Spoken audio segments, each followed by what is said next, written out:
You talked about Gio Reyna's goal, but he was in fact eclipsed by another American, Pellegrino Matarazzo, who not many would know too much about, Jan.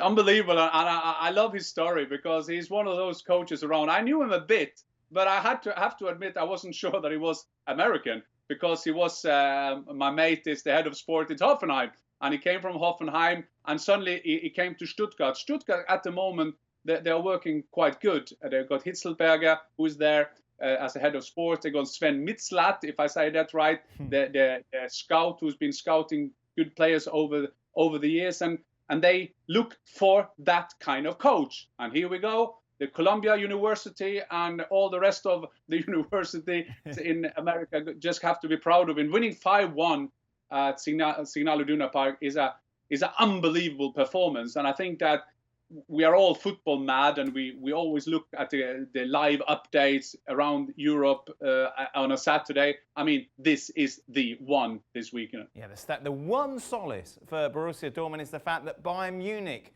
would drop points as well. They could only manage a 1-1 draw against Union Berlin. Back-to-back Bundesliga draws then, Jan, for Bayern.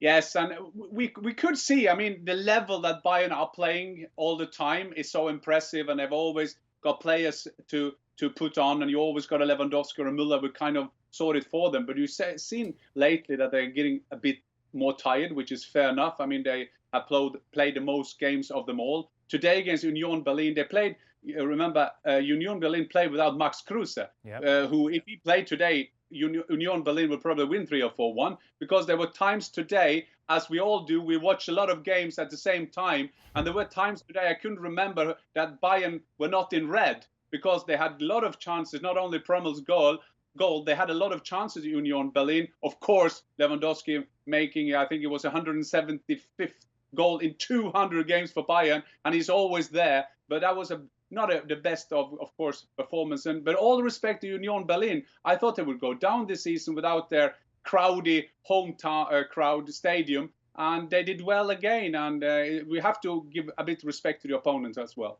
Elsewhere, we saw Leipzig go top of the table briefly after a victory against Werder Bremen.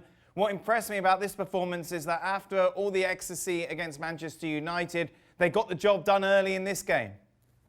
They did it early. I mean, what a penalty.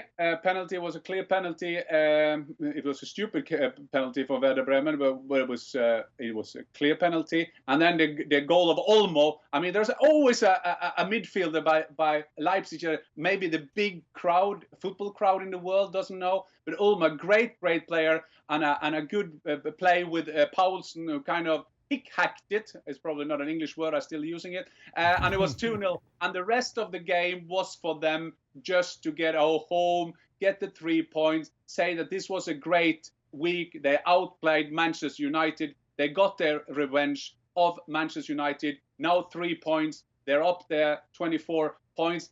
Imagine the two teams are 5 points ahead of Dortmund. Well, it's not easy to be Favre at the moment. No, not at all, especially with Bayer Leverkusen as well in action on Sunday. They have the chance to go top of the table. And then, of course, we have got midweek matches coming up in the Bundesliga as well. Jan Fjortoft, as always, thank you very much for your time.